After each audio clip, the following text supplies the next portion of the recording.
Ya, assalamualaikum warahmatullahi wabarakatuh. Perkenalkan, nama saya Muhammad Jilan dari Lafadza dari kelas GAB 1 dengan NIM 7708202070. Di sini saya akan menjelaskan Big Data dan siklus hidup data. Kenapa saya memilih video ini? Karena lebih simpel dan mudah bagi saya, dan juga kalau main map agak susah mungkin untuk saya. Di sini saya akan dibantu oleh PowerPoint. Yang pertama, Big Data. Pengertian Big Data. Big Data merujuk pada kumpulan data yang sangat besar, kompleks, dan beragam, yang sulit diproses dengan menggunakan alat-alat dan teknik tradisional. Data ini biasanya dihasilkan dari berbagai sumber seperti jaring sosial, sensor, log file, transaksi bisnis, dan banyak lagi.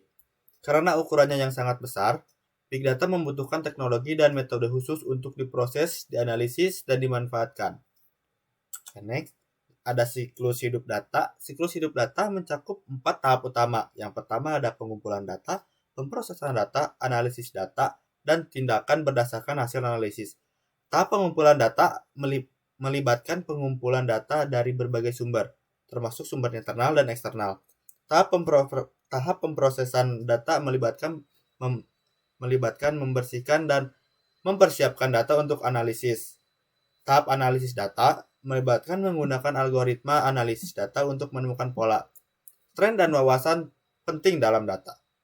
Tahap tindakan berdasarkan hasil analisis melibatkan membuat keputusan berdasarkan wawasan yang ditentukan dari analisis data. Lalu ada pengumpulan data. Tahap ini melibatkan mengumpulkan data dari berbagai sumber seperti sensor, perangkat mobile, basis data perusahaan, jejaring sosial, dan banyak lagi. Data dapat diambil dalam berbagai format seperti teks, gambar, audio, dan video. Penting untuk memastikan bahwa data dikumpulkan dengan cara terorganisir dan terstruktur untuk memastikan integritas dan kualitas data. Selanjutnya ada pemrosesan data. Setelah data dikumpulkan seperti tadi dan prosesnya seperti tadi, lalu ada tahap lagi di selanjutnya ada pemrosesan data. Jadi setelah data dikumpulkan, tahap pemrosesan dimulai. Pada tahap ini, data dibersihkan, dipersiapkan, dan dimasukkan ke dalam format yang dapat digunakan untuk dianalisis. Proses ini melibatkan penghapusan duplikat, penanganan nilai yang hilang, normalisasi data, dan transformasi data. Tujuan utama dari tahap ini adalah untuk memastikan bahwa data siap untuk dianalisis dan analisis yang dihasilkan akurat dan berguna. Lalu yang ketiga ada analisis data. Pada tahap ini, data yang telah diproses digunakan untuk mendapatkan wawasan atau pengetahuan yang berguna. Ada berbagai teknik analisis data yang dapat digunakan, seperti analisis deskriptif, analisis prediktif, dan analisis preskriptif. Analisis data juga dapat dilakukan menggunakan teknologi seperti mesin pengolahan bahasa alami atau natural language processing dan pembelajaran mesin atau machine learning untuk mengekstraksi informasi yang lebih dalam dari data.